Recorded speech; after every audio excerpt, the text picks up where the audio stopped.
Every single day, the world is just swimming in data. I mean, an absolute flood of it. And honestly, most of it is just noise.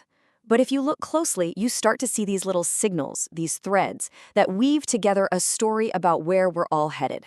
So what we're going to do right now is take just 24 hours of that data and try to figure out what story it's telling us. Okay, let's just jump right in with a bit of a riddle. What on earth does an F-16 getting a computer repair in the US have to do with a Brazilian fintech company going public? Or a brand new law in China about how AI can interact with kids? I mean, what's the connection there? Yeah, on the surface, it seems like absolutely nothing. But here's the thing.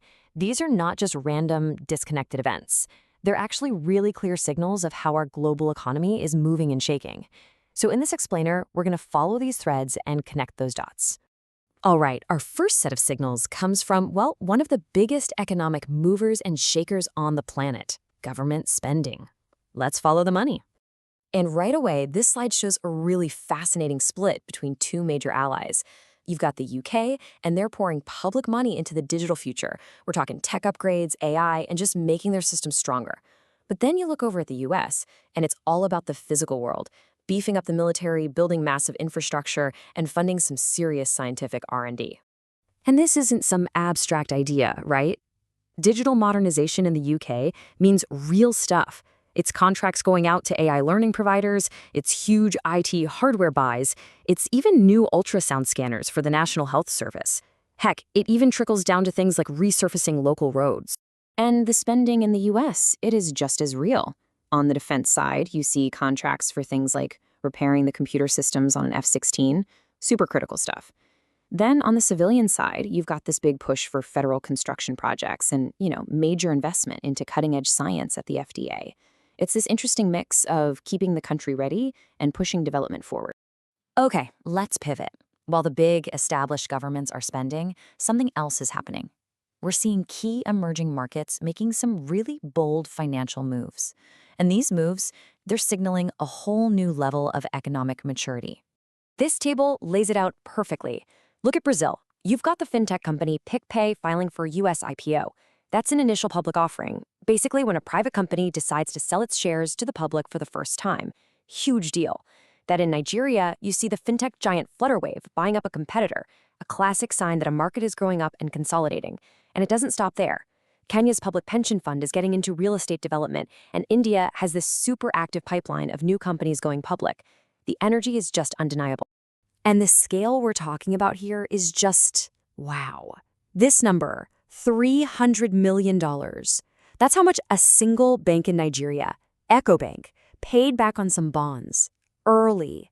That is a massive power move. It screams financial strength and really smart liability management. So here's the bottom line. This isn't just hype anymore. We've moved way past that phase in these markets.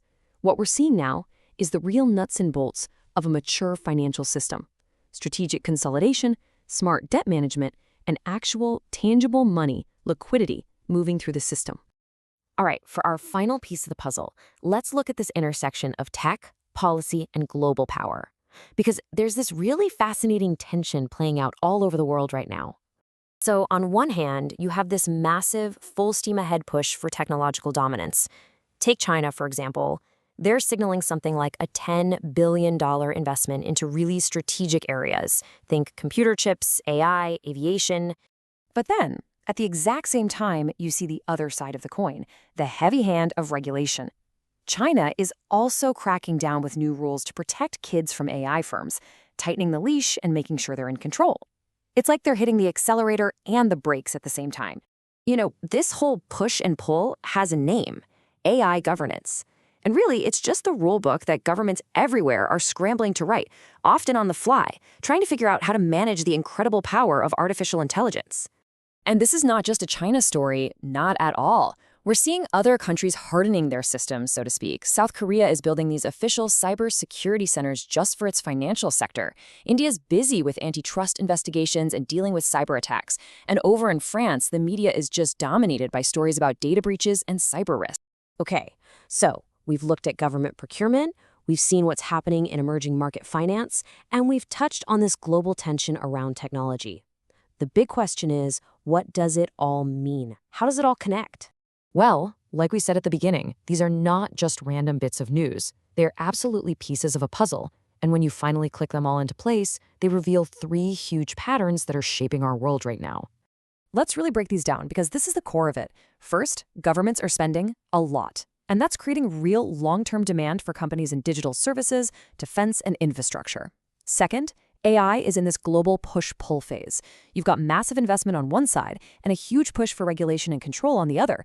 And third, finance in emerging markets is really coming of age. It's moving away from just hype and into smart, strategic plays like mergers, IPOs, and actively managing their debt. You know, this quote from the analysis really nails it, especially that third point. It says, "These signals point to liquidity events, consolidation, and balance sheet management rather than pure hype cycles." That's it, right there. It's a sign of a real, fundamental shift. So think about it. That F-16 repair, that IPO, that AI law, they were never really separate stories at all.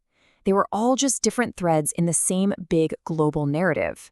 And that's the story we found in the data from just one day. So the question isn't just what tomorrow's data will tell us.